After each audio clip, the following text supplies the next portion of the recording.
My thanks to ML today and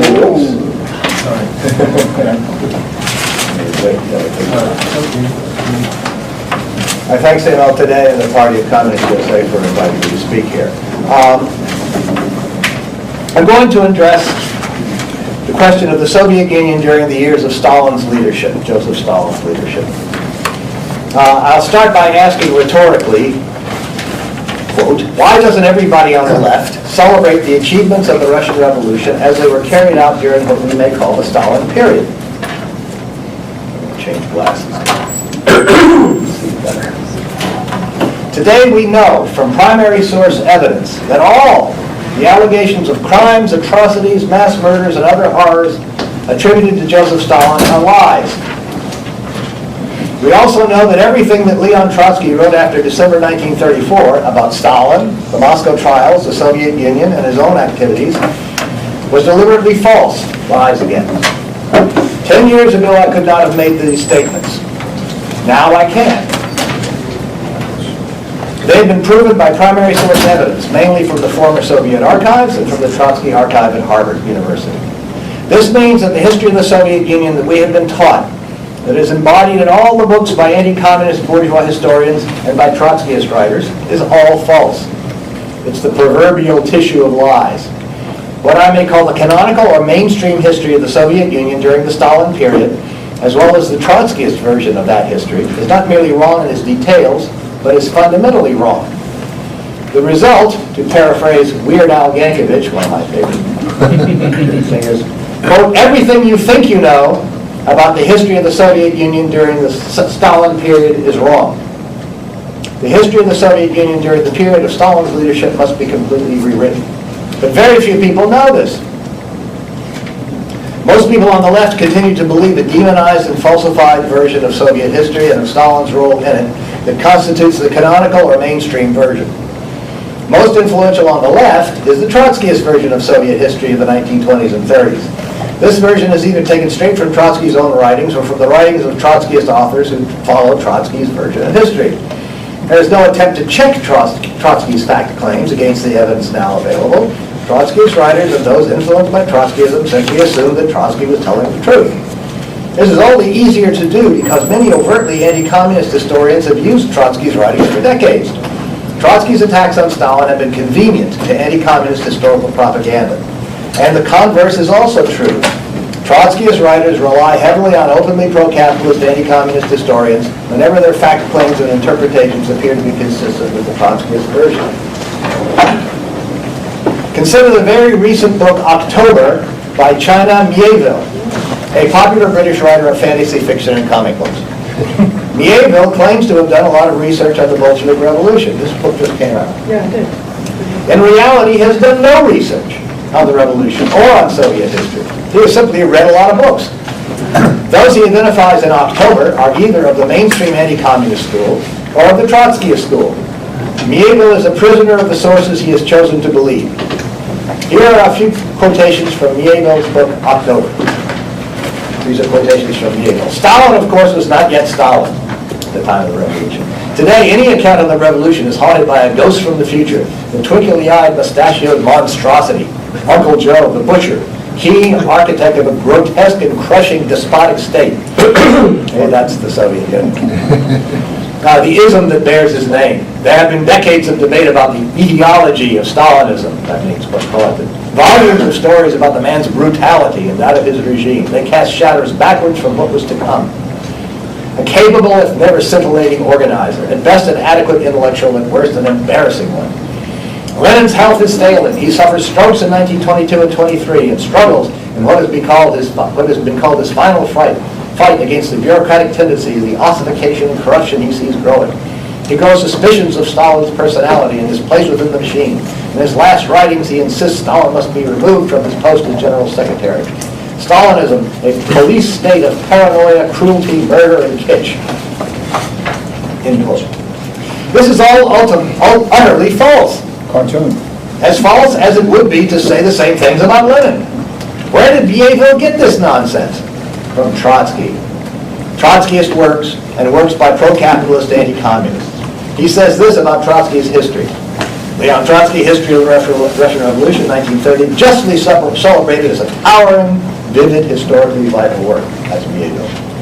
He recommends books by Trotskyists Barbara Allen, Kevin Murphy, David King, and Tony Cliff, and the incompetent, dishonest biography by Isaac Deutscher. Mieville also recommends some non-Trotskyist works. All of these are terrible, dishonest, incompetent, anti-communist works. He says this about Orlando Feige's book, A People's Tragedy. This is what Mieville says about A People's Tragedy.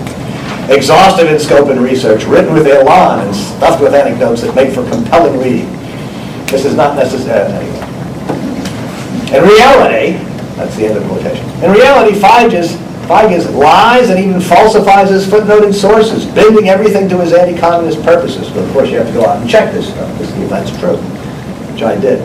Mieville recommends 3 books in all by Feige's. Mieville conveys the anti-communist and Trotskyist versions of Soviet history. Having done no research himself, he passes on to readers the biases of others, which he then hugs to his own breast. Garbage in, garbage out. The result is that Mieville's Trotskyist slander of Stalin is so agreeable to capitalist anti-communist versions that on May 7th of this year, the New York Times published an article by Mieville in which he summarizes his own Trotskyist and supposedly revolutionary viewpoint. This is the title of the article. The New York Times refused to publish several letters to the editor, mine included, that criticized Mieville's article.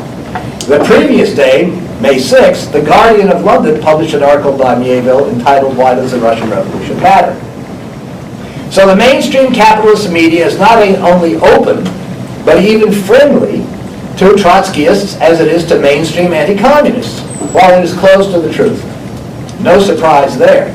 This has all happened before. During the 1930s, Trotsky himself published viciously anti-Stalin articles in dozens of capitalist newspapers and magazines in Europe, and of course in the New York Times as well.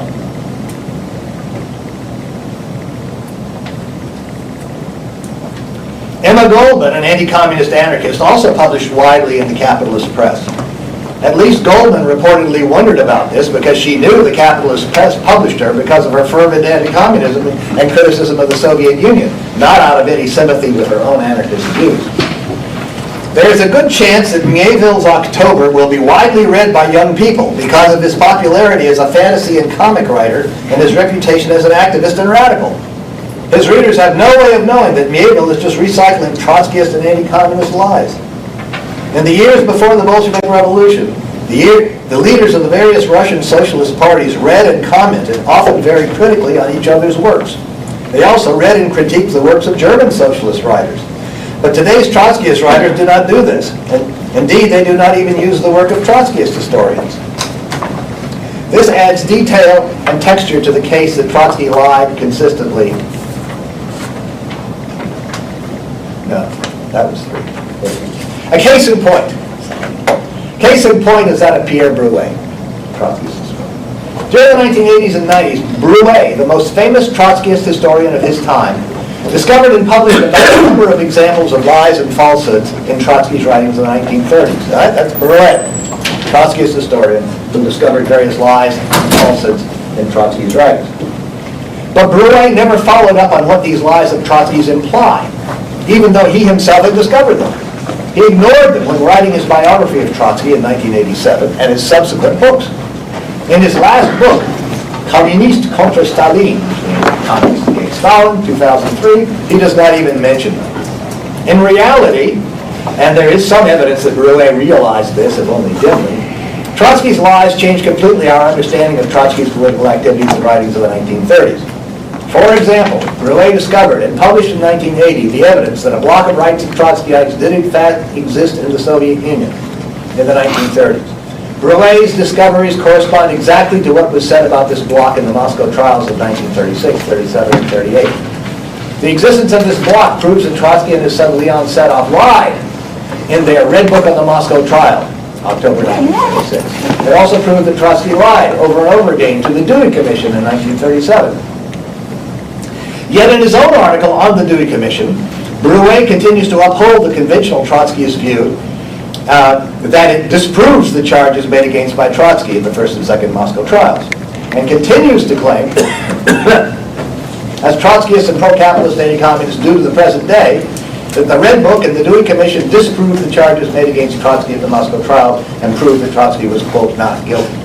In reality, if the members of the Dewey Commission, all of them anti-communists, had known that Trotsky was lying to them, or had known that Trotsky really had given his approval to the formation of an underground bloc of rights and Trotskyites inside the Soviet Union, they would never have found Trotsky not guilty. I go into all of this in my book, Trotsky's Amalgams. In his books and articles, Brouet carefully avoided exploring the significance of his own discoveries of this and other lies of Trotsky's. Brouet also ignored the discovery by American historian Arch Getty, and that Trotsky had in fact secretly written to some of his former supporters inside the Soviet Union. So Brouet's and Getty's discoveries of just a few of Trotsky's lies overturned both the Trotskyist and the conventional anti-communist accusation that the charges against Trotsky at the Moscow trials were frame-ups. However, not only did Brouet himself ignore this fact when writing about Trotsky in the Moscow trials, all Trotskyist and anti-communist writers ignored and continue to ignore these discoveries of Brouet's. Meanwhile, inspired by Brouet's and Getty's discoveries of the 1980s, and with the help of documents from former Soviet archives, I have discovered many more lies by Trotsky. This adds detail and texture to the case that Trotsky lied consistently during the 1930s in all of his writings about Stalin and the Soviet Union. Yet one of the panels at the Left Forum this year is entitled, quote, Trotsky's Biography of Stalin, Reconstructing a Masterpiece. That's really the name of it. The panelists are Trotskyists and represent a British Trotskyist publisher that has published a new edition of Trotsky's dishonest biography of Stalin. This, Trotsky's Biography of Stalin, is a book where Trotsky calls Stalin an Asiatic, citing as evidence a book by a Georgian Nazi. Brouet's example proves that Trotskyists pay no attention even to the research of other Trotskyists, when that research threatens the conventional Trotskyist view of history to which they are loyal. This is called confirmation bias, defined as, quote, the tendency to search for, interpret, favor, and recall information in a way that confirms one's pre-existing beliefs or hypotheses. That's Wikipedia. It is a systematic error of inductive reasoning, a kind of logical fallacy. It is universal among Trotskyists and anti-communists. It is the opposite of objectivity. Materialists of any kind, and of course Marxists, are supposed to base their conclusions on evidence. To do otherwise is not materialism, but idealism. This means that insofar as a person is a Trotskyist, he or she is not a materialist, and therefore not a Marxist at all. Trotskyists claim to be both communists and Marxists, yet they simply believe what Trotsky wrote. This is not materialism, this is a cult. Trotskyist historians are welcomed by mainstream anti-communist historians. The works of Vadim Rogovin are widely quoted by inveterate anti-communist historians. The adherents of an irrational cult Trotskyist can and do find employment as professors of Soviet history and publish in academic journals and with academic publishers. When Pierre Brouet died in 2006, 5, something like that, Bernard Bayerlein, a ferociously anti-communist and anti-Stalinist historian in Germany, wrote him an appreciative obituary. They had worked together. I will beg the patience of those of you who are familiar with my research while I briefly summarize a few of the results of my study of the accusations leveled by Leon Trotsky, pro-capitalist anti-communist, Khrushchev and Gorbachev, against Stalin. All are false. 1. The lie that at the end of his life, Lenin was trying to get Stalin out of the position of General Secretary. Lenin last struggle. That's a lie. This was believed at the time when the documents were made known to the party leadership in the 1920s after Lenin's death. But thanks to careful research by Valentin Sakharov of Moscow State University, even mainstream researchers know that this note, like Lenin's testament, is probably a forgery. Stephen Kotkin, in his recent biography of Lenin up to 1928, accepts Sakharov's analysis. It is likely that Lenin's testament was faked by Lenin's wife Krupskaya, probably in collusion with Trotsky. And Kotkin, who accepts this, is ferocious anti-communist. Point. Collectivization of agriculture was a success. Russia and Ukraine had suffered serious famines every few years for more than a millennium. A famine accompanied the 1917 revolution, growing more serious in 1918 to 1920. Another serious famine, misnamed the Volga famine, struck from 1920 to 21. There were famines in 1924 and again in 1928-29. This last one especially severe in the Ukrainian SSR. All these famines had environmental causes. The medieval strip farming method of peasant agriculture made efficient agriculture impossible and famines inevitable. Sorry. Soviet leaders, Stalin among them, decided that the only solution was to reorganize agriculture on the basis of large factory-type farms like some in the American Midwest, which were deliberately adopted as models. And Sovkhazy, or Soviet farms, appeared to work well. The Soviet leadership made the decision to collectivize agriculture. Contrary to anti-communist propaganda, most peasants accepted collectivization. Resistance was modest, acts of outright rebellion rare. By 1932, Soviet agriculture, including in Ukraine, was largely collectivized. In reality, therefore, the Soviet collectivization of agriculture was one of the greatest feats of social reform of the 20th century, if not the greatest of all, ranking with the Green Revolution, Miracle Rice, and the water-controlled undertakings in China and the United States.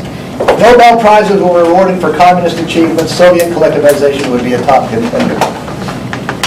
Point. The famine of 1932-33 was neither caused by collectivization nor deliberately manipulated to kill Ukrainians.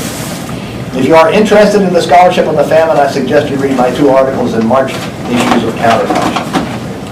Point. A bloc of rights and Trotskyites really did exist. They did conspire to kill Sergei Kirov, party leader in Leningrad, and also to kill Stalin and other Bolshevik leaders. Point. Zinoviev and Kamenev were members of this bloc, as they confessed at the 1936 Moscow trial. Point. Yuri Pyatakov did meet secretly with Trotsky in December 1935 in Norway, as he claimed at the second Moscow trial. Point. Nikolai Bukharin was guilty of at least the crimes to which he confessed at the third Moscow trial of March 1938. Point. According to all the evidence now available, all the defendants in the 3 Moscow trials were guilty of at least the crimes they confessed to. I have examined in detail the evidence concerning the Moscow trials in the first 12 chapters of my book, Trotsky's Amalgams. Point. Stalin struggled hard to democratize the Soviet Union by bringing back, quote, all power to the Soviets in the 1936 Constitution. Stalin wanted contested elections and to get the Communist Party out of the business of running all aspects of society. But Stalin failed to win a majority in the Politburo. This is one of the many examples that prove that, you ready for this? Stalin was not a dictator. Trotskyists and anti-communists falsely claim that he was. When I published a long article on this subject, Stalin and the Struggle for Democratic Reform, back in 2005, the leading American Trotskyist intellectual wrote to the journal that published my article to tell them that they should never have published it. When the editors offered to publish an article criticizing mine, he refused to write one. Point. The Tukhachevsky affair. Military commanders did conspire with Germany and Japan to overthrow the Soviet government and ally with the Axis. Point. The so-called Great Terror was a conspiracy by oppositionists to overthrow the Stalin leadership and unite the Soviet Union with fascist Germany and militarist Japan.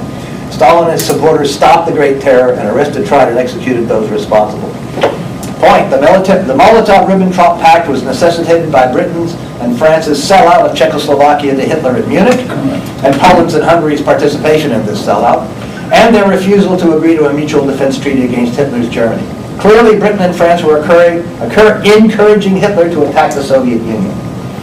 Point. Trotsky was not only conniving with other Soviet oppositionists to murder Stalin and other Soviet leaders, but also plotting with the Germans, Japanese, English, and French to overthrow the Soviet government in time of war. We have a great deal of evidence on this issue. In the fall of this year, 2017, I will publish the second book in my projected trilogy on Trotsky. It will be titled Trotsky's Conspiracies. A third volume to be published in 2019 will cite yet more evidence. Point. The Soviets did not kill the 14,000 or so Polish prisoners in the so-called Katyn massacres. In March of next year, 2018, I will publish my study of the evidence in the Katyn case. There can be no doubt that the Nazis and Ukrainian anti-communist government Polish anti-communist government in exile collaborated to frame the Soviets, that is, Stalin. What to do? We need to publicize as wide as possible the knowledge that the Trotskyist version of Soviet history is false. We need to publicize the fact about Trotsky's lies, the evidence that everything Trotsky wrote about Stalin or the Soviet Union after December 1935 is false, Trotsky's disinformation in order to conceal his conspiracies against the Soviet state and the Stalin leadership. We need a new history of the Soviet Union during the Stalin period, the period that is most slandered and lied about by the Trotskyists and professional anti-communists. This is a vital task and it has not yet begun. On the basis of historical truth, we need to discover what the Soviets did that was correct, worthy of imitation, and also what they did that was incorrect, mistaken. Because the Soviet Union did fail to build communism, as Lenin, Stalin, and so many others had wanted. and ultimately reverted to predatory capitalism. We need to find out why this happened. To do that, we must base our analysis on what really did happen, not on the lies spread by Trotsky, Trotskyists, and the overt pro-capitalist anti-communists. Thank you.